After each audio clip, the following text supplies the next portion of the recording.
의료인이 쓰는 경우는 히알루론산 필러이거나 지방 혹은 콜라겐 부스터라고 쓰이죠. 비의료인한테 주사를 맞아서 이제 오시는 분들이 이제 바셀린이나 실리콘, 그 다음에 파라핀 이런 물질이 굉장히 흔하다는 거죠. 그리고 이게 제거가 용이하냐 안 하냐, 그 다음에 제거 방법이 있겠죠. 안녕하세요, 이오름 서원장입니다. 오늘은 이물질 제거에 대한 영상을 한번 만들어 보고자 합니다. 최근에 20대 후반 환자분께서 그 전에 필러, 지방 이식 이런 걸 여러 차례 하신 분이셨어요. 그런데 이게 이물 제거를 전문으로 하는 병원에 이제 찾아갔더니 안면거상 하는 절개를 다 해서 싹 다 연 다음에 제거를 해야지 완전히 제거가 될 수 있고, 주사나 고식적인 방법으로는 제거가 힘들다 했을 때 후환이 되고 문제가 많이 발생할 것이다 라는 설명을 들었는데, 그렇게밖에 할 수 없는 원인이 그 안에 이제 지방과 필러 이 주변으로 여러 차례 제가 맞으셨다고 말씀을 드렸잖아요.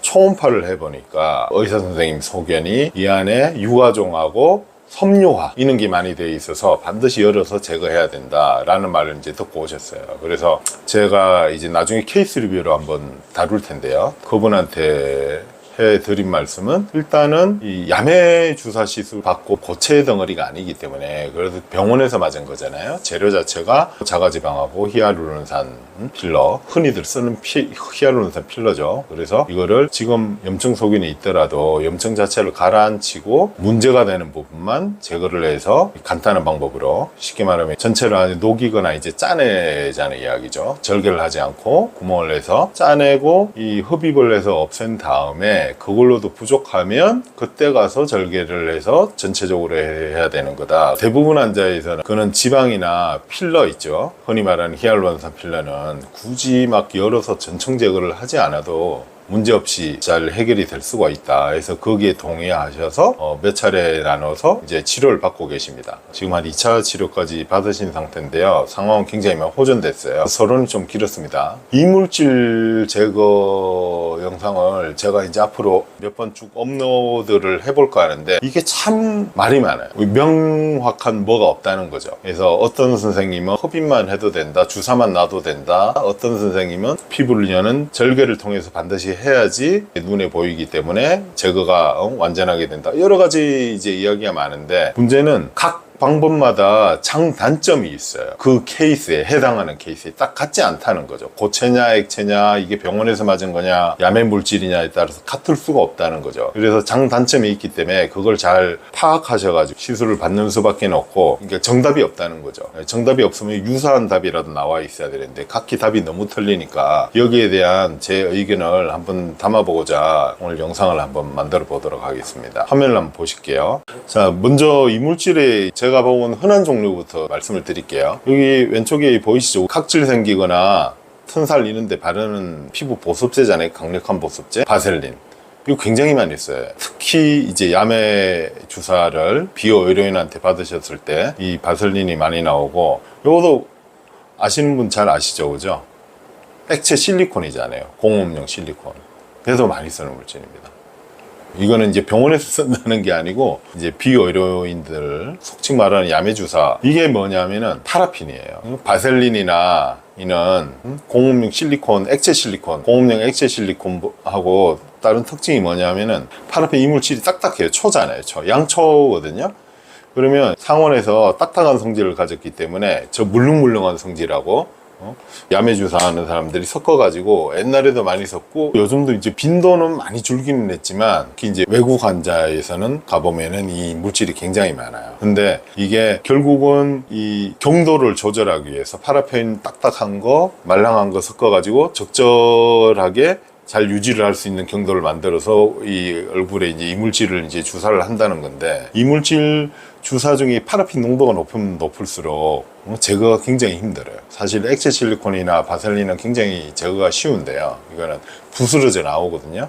열고 들어가거나 굳이 절개를 하지 않아도 제거가 용이한데, 이 파라핀 농도가 높으면 높을수록 굉장히 제거가 이제 만만찮아진다는 거죠. 그리고 이 이물질은 아니지만, 아까 이제 제가 말씀드린 환자분처럼 이물질은 아니지만 병원에서 맞는 물질, 지방이나 필러 HA 필러도 이제 제거의 대상이 될 수도 있다는 거죠. 그래서 저한테 수술 받으시는 환자분 수술 중간에 이제 모시던데 일반인들이 보기 거북하실 수도 있지만 여기를 한번 보시면 이분은 이제 애교살에다가 지방 이식을 왕창 받고 오신 분이거든요. 자, 절개했어요. 이걸 이제 제거하는 수술을 했겠죠. 그죠? 너무 인위적으로 보이고 문제가 되니까. 원래 애교살이란 거는 근육이거든요. 근육이라서 색깔이 빨개요. 근육은 색깔이 선홍색을 띠는데 빨갛거나 선홍색을 띠어야 되는데 이 누렇죠. 벌써 보면, 그죠? 예, 결국은 여기 있는 지방을 이제 일일이 이제 뜯어서 제거하는 모습이죠. 지방은 만약에 위치가 잘못되면 제거하기가 만만찮아요. 달라붙어 있기 때문에 내 몸에서 쓴 자가지방이잖아요. 오히려 필러보다 안전도에서 안전하지 않다는 거죠. 본론으로 돌아가가지고 아까 종류는 말씀을 드렸죠. 크게 두 가지로 보시면 돼요. 종류는 의료인이냐 비의료인이다 이렇게 나누셔도 좀 무방하고요. 의료인이 이런 이제 불법 약물을 쓰는 경우는 되게 드무니까 의료인이 쓰는 경우는 히알루론산 필러이거나 지방 혹은 콜라겐 부스터라고 이제 쓰이죠. 그걸 이제 너무 과하게 넣으신 분, 이런 형태이고, 비의료인한테 주사를 맞아서 이제 오시는 분들이 이제 바살린이나 실리콘, 그 다음에 파라핀 이런 물질이 굉장히 흔하다는 거죠. 그리고 이게 제거가 용이하냐 안 하냐, 그 다음에 제거 방법이 있겠죠. 그죠? 제거 방법은 이제 절개 비절개로 나눌 수 있잖아요. 절개는 열어서 직접 눈으로 보거나 내시경으로 보면서 제거하는 방법인 거고, 이게 고체에 가까울수록 절개하는 길이에요. 딱딱하면 안 그렇게 나올 거 아니에요, 상식적으로. 그죠? 이걸 액체화 시켜가지고 긁어내겠다는 거는 액상화 시킨 다음에 위치를 조각낸 다음에 긁어내는 거니까 고체에 가까울수록 수술 진행태들, 귀족 수술에서 안에 실리콘이 들어있다든지 과거에 뭐 이마에다가 보형물을 넣었다든지 이거는 절개창을 열어서 고체는 제거를 해줘야지 안전한 거예요.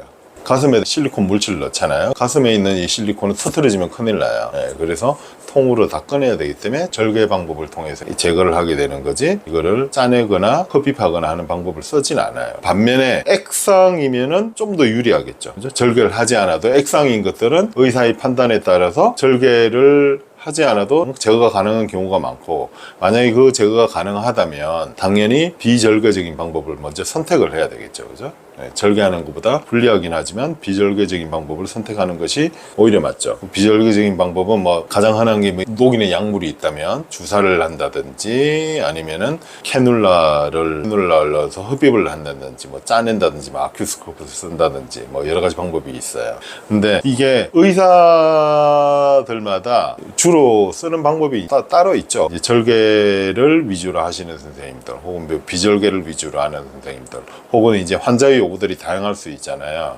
환자가 어떤 분들은 보면은 모양이 안 망가졌으면 좋겠다. 제일 중요한 게 모양이니까. 그래서 굳이 제거하고 싶진 않은데 내가 모양이 너무 이상해서 오신 분들, 이런 분들인 경우는 모양에 이제 우선을 두시는 분들이고, 야매 주사를 맞은 분 봤는데 나중에 보니까 막 살이 썩고 막 엄청 안 좋은 일들이 많아서 너무 겁나서 나는 다 전체를 다 제거하겠다 이런 분도 있고요. 모양이 위주가 돼야 되는지 100%에 가까운 제거가 우선이 돼야 되는지는 전문의 그 선생님하고 상의를 하셔서 결정하셔야 돼요. 문제를 일으킬 가능성이 맞냐 안 맞냐를 먼저 따져야 돼요. 그 경험치를 많이 갖고 있겠죠. 그죠? 전문의 선생님이. 그러면은 작으면 모양 위주로 갈 수 있는 문제고요. 그게 아니고 이 물질이 현재 문제를 많이 일으키고 있고, 문제를 많이 일으키는 대표적인 게 뭐 알러지가 빨개진다든지 아니면 염증이 생긴다든지 아니면 통증이 있다든지 자주 이런 문제가 되겠죠. 이런 문제가 있어서 이게 미래에도 문제가 많이 생길 것이다 라고 판단이 되면 모양을 둘째로 가는 거고 제거를 이제 우선으로 하는 수밖에 없겠죠. 그렇게 이제 결정하셔서 따르는 게 좋은 거지. 그리고 피부에 가까운 물질일수록 제거를 하게 됐을 때 좀 침습적인 제거, 말 그대로 이제 뭐 공격적인 제거를 막 뜯어내게 됐을 때 모양적인 문제나 기능상인 문제가 이제 많이 생길 수가 있겠죠. 그죠? 깊은 곳에 있는 것은 제거가 되면은 표면으로 잘 표시가 안 나잖아요. 그래도 표면으로 잘 표시가 안 나는데 요 가까운 거일수록 이제 제거하는데 제거를 잘 해야지 표시가 덜 날 거라는 거죠. 표면에 가까운 딱딱한 물질이 있으면 있을수록 좀 더 절개에 가까운 방법을 써야 되고, 제거를 했을 때 제거하기가 난이도가 높아지는 거죠. 원장님, 그럼 질문이 있는데요. 네네네. 아는 분이 네. 석회화 그리고 유과종이 좀 있어서 네. 병원에서 그걸 꼭 제거를 해야 된다고 얘기를 했는데 그걸 꼭 제거를 해야 되는 건가요? 이제 답변을 드리려면 석회하고 유가종이 이 뭔지를 알아야 되거든요. 이 석회화라는 건 아시다시피 돌처럼 딱딱해지는 거예요. 딱딱해지는 건데 지방 이식을 많이 대량으로 했을 때 많이들 이제 호소하는 증상들이죠. 근데 이게 석회화라는 게 결국은 이제 건강하지 못한 지방이 좀 있는 거거든요. 건강한 지방은 말랑말랑해요.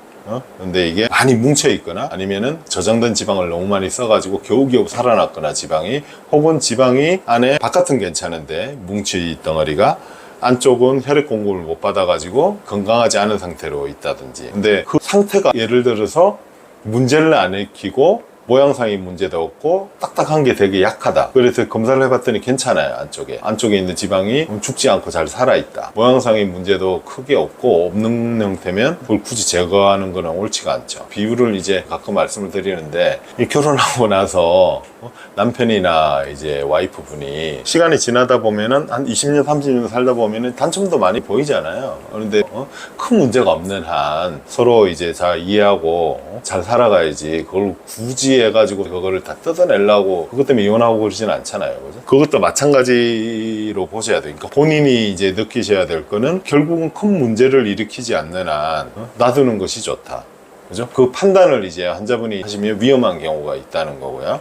석회화도 똑같아요. 이게 흑백 논리가 아니고, 석회화가 초음파로 보면 다 있어요. 아무리 내가 지방 이식을 잘 했어도 조금의 석회화는 다 있어요. 저는 생착 지방밖에 안 쓰거든요. 저장 지방이라는 걸 거의 안 써요. 지방 이식을 하게 되면 지방 이식을 좋아하지도 않고, 근데 어쩔 수 없이 하게 되는 경우가 있어요. 지방 이식만 함으로써 좋은 결과를 얻을 수가 있는데 이걸 굳이 큰 수술을 해야 되나, 이런 경우에 해당되면 지방 이식을 합니다. 제가 지방 이식을 안 하는 의사는 아니에요. 근데 하게 되면 모든 지방 이식에는 석회화가 무조건 있어요.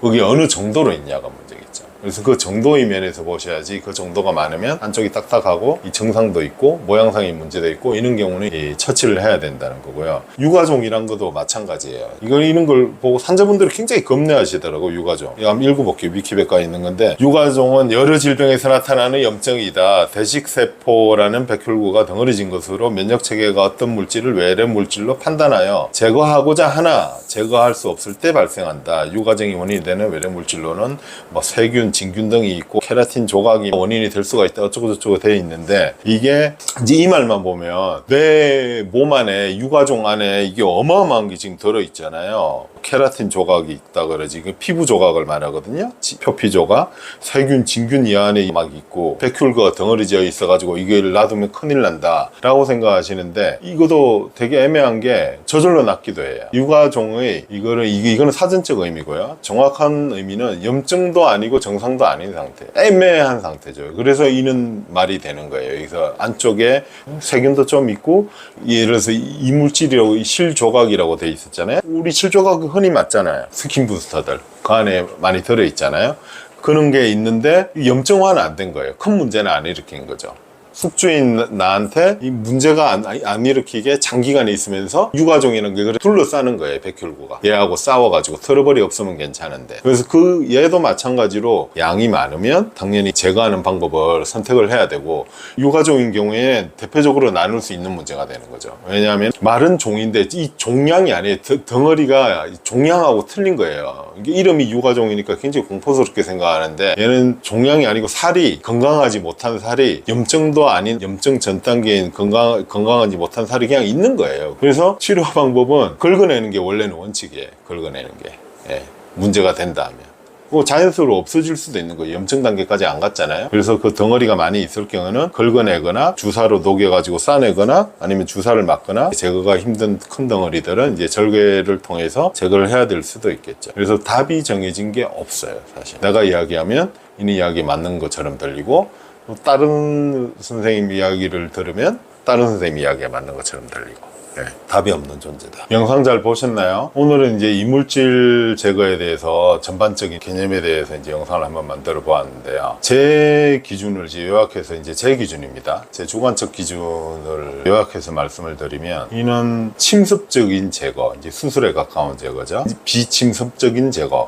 이 방법이 있을 수가 있는데, 이물질 제거라는 거는 이 명확한 이유가 있어야 돼요. 그래서 예를 들어서 염증이 있다든지 뭐 알레르기가 있다든지 아니면 뭐 통증을 자꾸 유발한다든지 아니면 모양상에 심각한 위해가 있다든지 모양이 이런 경우가 아니면 이물질 제거를 굳이 시도 안 하시는 것이 좋고, 그것이 아주 조그만 영향이 있다면 그냥 놔두시라 이 말이죠. 앞서 말씀드린 문제들을 일으켰을 때만 이제 제거를 시도하는 것이 좋고, 그 방법은 되도록이면 비침습적인 방법을 할 수 있냐 없냐, 수술을 통해서 해야만이 되는 형태냐 아니냐를 먼저 선별하는 과정이 가장 중요할 거라고 생각됩니다. 다음에는 이물질의 다양한 종류들, 혹은 이물질이 아니더라도 이제 병원에서 쓰는 물질을 제거해야 되는 경우도 있거든요. 지방이나 이제 필러 같은 경우에 이물질의 다양한 종류에 대한 제거하는 케이스 리뷰 영상들을 한번 만들어 보겠습니다. 이 영상을 보시고 이제 상담을 받고자 어디 채널을 통해서 이제 상담을 해야 되냐라고 질문을 많이들 주시는데, 여기